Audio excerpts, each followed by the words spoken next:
Now, I've watched a lot of races where a car just isn't good enough. This wasn't one of them. Hungary 2026. Ferrari was fastest on Friday, fastest again at points in the race itself, and they still walked away with 4th and 5th.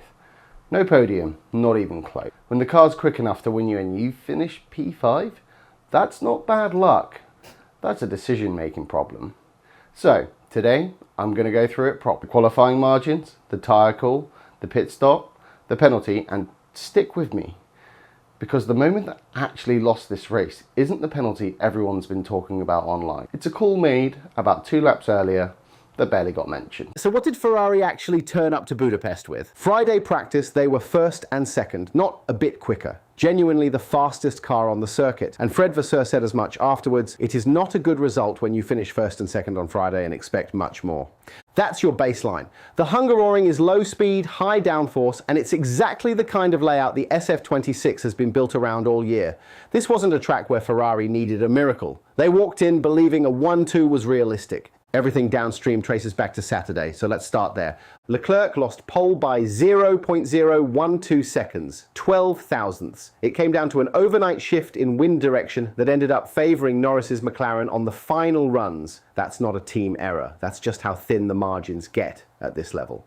But it set the tone for the whole weekend. Ferrari had the pace for pole and didn't walk away with it. Then Hamilton's session got worse. A 3-place grid penalty for impeding Piastri on his final Q3 lap dropped him from a front row adjacent spot down to 5th on the grid, before a single lap of the actual race had been run. Think about what that means practically. Ferrari's fastest car of the weekend is starting 5th. Not because it lacked pace, but because of a moment in traffic. That's real lap time Hamilton now has to claw back on track, at a circuit that, as we'll get into, only really offers one place to pass. Here's the part most of the reaction videos skipped, because it only came out in Vasseur's press debrief after the checkered flag. Ferrari ran soft, hard, hard. 2 stops. Vasseur later admitted the sequence that would actually have worked was soft, soft, hard. 1 extra lap on the soft compound instead of switching to hards a stint early. Why does that matter so much? Because of what Verstappen's Red Bull did on the same tyres. He stretched a single stint to 37 laps on the soft compound, a number that surprised almost everyone in the paddock, Vasseur included. It is difficult to understand how Max Verstappen managed to complete 37 laps on the soft tyres, but it is what it is. The reason Ferrari didn't trust that same tyre for that long is simple. They hadn't run a long stint on all 3 compounds in practice, so going into Sunday, they were missing part of the tyre degradation picture. Vasseur's own phrase for it, "We made 2 gambles. I can say that our gambles did not pay off today." That's the root cause sitting underneath everything else that happened later.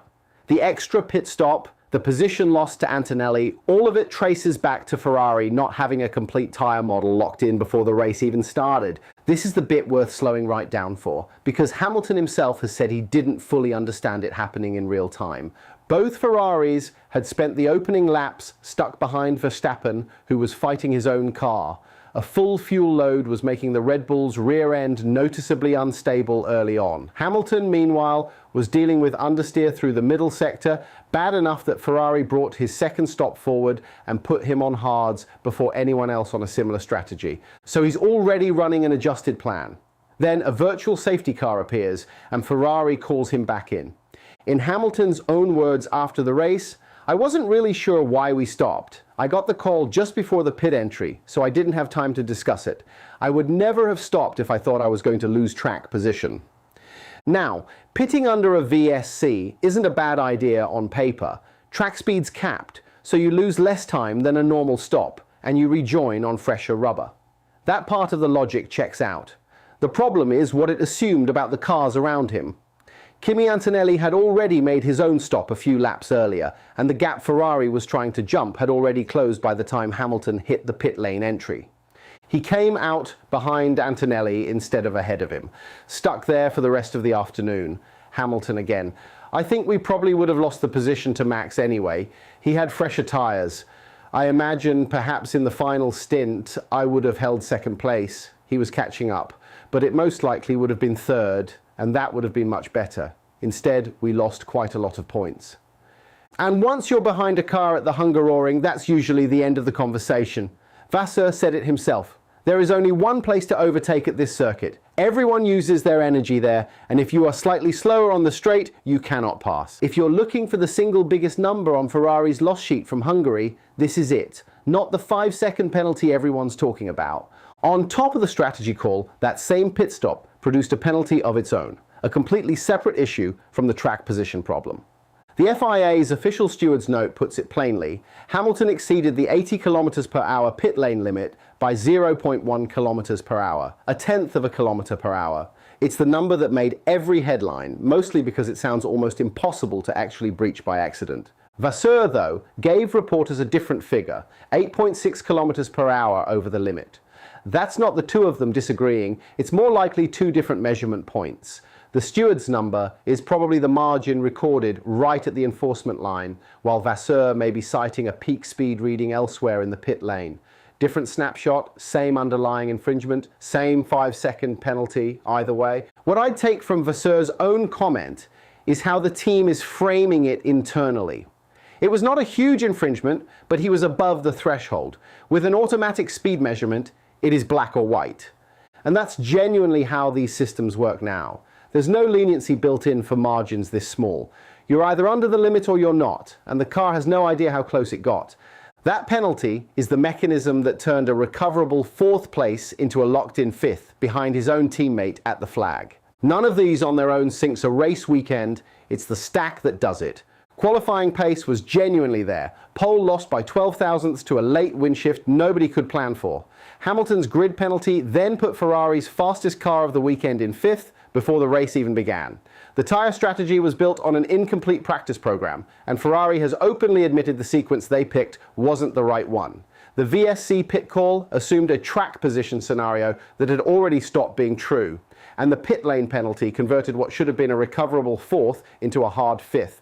Any single one of those, on a normal Sunday, barely gets mentioned in the debrief.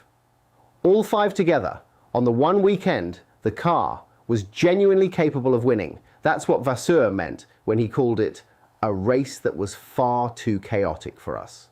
To his credit, Hamilton didn't try to pin the whole thing on the pit wall. Silverstone was my fault, Belgium was my fault, and today was my fault as well, so I have nothing to blame the team for, he said. But he wasn't shy about the extra stop specifically. Today, I don't think we needed to make that extra stop because we gave up second position and I didn't understand why. Zooming out for a second, because this isn't just about one Sunday, that's Hamilton's 4th penalty in 3 consecutive race weekends now. A pattern, not a one-off, and one Ferrari needs to get ahead of before stewards start scrutinizing him more closely by default.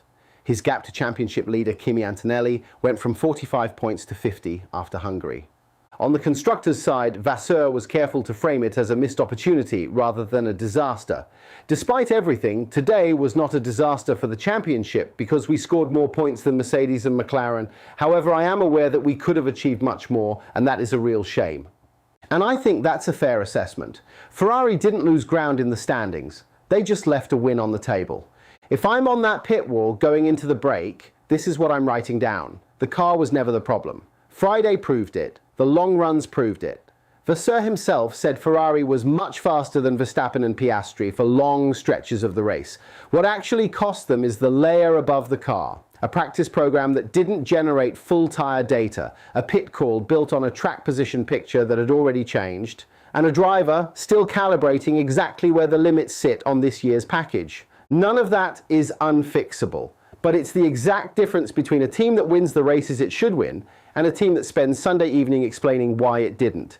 That's the full breakdown of what actually cost Ferrari the win in Hungary. If you want me to run the numbers on the alternate strategy, what soft, hard would have realistically delivered lap by lap, drop it in the comments and I'll put that together next. If this actually helped you understand what happened out there, rather than just what the headlines said, that's genuinely the whole reason I make these. So a like goes a long way, and if you want the next race broken down the same way, data first, no fluff, subscribing is how you'll see it. See you in the next one.